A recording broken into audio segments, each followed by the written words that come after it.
परमात्मने नमः।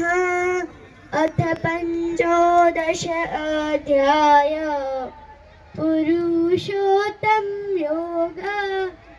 श्री भगवान उवाच ऊर्ध्वमूलमधः शाखम् अश्वत्थं प्राहुरव्ययम् छन्दांसि यस्य पर्णानि यस्तं वेद स वेदवित्। अधर्चोधर्वं प्रसिद्धास्ति शाखा गुणा प्रवेदा विषय प्रवाला। अधर्षमूला न्यनुसन्ततानि कर्मानुबन्धे निमनुष्यलोके न रूपमस्येह तथोपलभ्यते नान्तो न जातिर्न च संप्रतिष्ठा।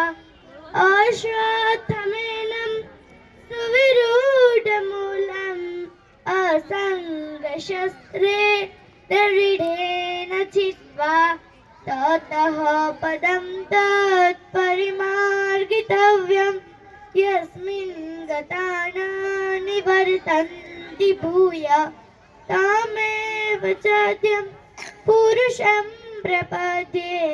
यतः प्रवृत्तिः प्रसिद्धा पुराणी निर्माण मोहाजित संग दोष अध्यात्म नित्या विनिवृत्त कामः बन्धैर्विमुक्ता सुख दुःख संजय गच्छन्त्य मूढाः पदमव्ययं तत् न तद्भासयते सूर्यो न शशाङ्को न पावकः यद्गत्वा न निवर्तन्ते तद्धाम परमं मम। ममेवांशो जीवलोके जीवभूतः सनातनः मनः षष्ठानि इन्द्रियाणि प्रकृतिस्थानि कर्षति। शरीरं यद्वाप्नोति यच्चाप्युत्क्रामतीश्वरः गृहीत्वैतानि संयाति वायुर्गन्धानि वाशयात्। श्रोत्रं चक्षुस्पर्शनं च रसनं घ्राणमेव च अधिष्ठाय मनश्चायं विषयानुपसेवते।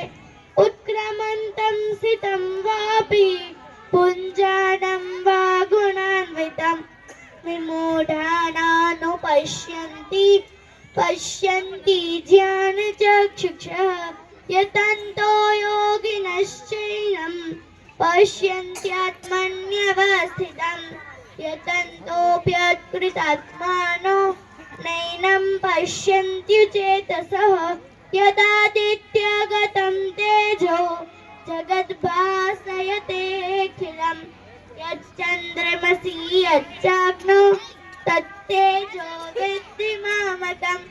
गामाविश्य च भूतानि धारयाम्यहमोजसा पुष्णामि चौषधिः सर्वः सोमो भूत्वा रसात्मकः।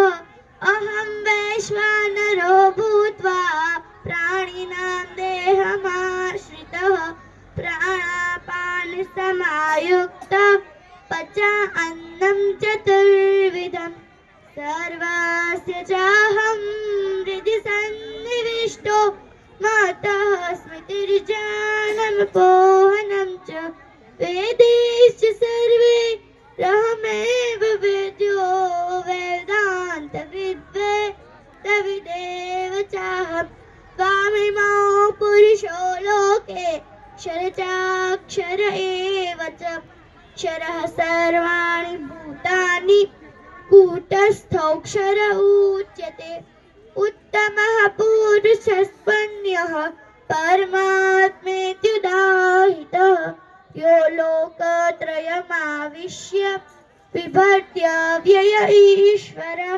यस्मक्षरम् अतीतोऽहम् अक्षरादपि चोत्तमः अतोऽस्मि लोके वेदे च प्रथितः पुरुषोत्तमः यो मामेव मम सम्मूढो जानाति पुरुषोत्तमः स सर्वविद् भजति मां सर्वभावेन भारत इति गुह्यतमं शास्त्रम् इदमुक्तं मया नघ एतद् बुद्ध्वा बुद्धिमान् स्यात् कृतकृत्यस्य भारत।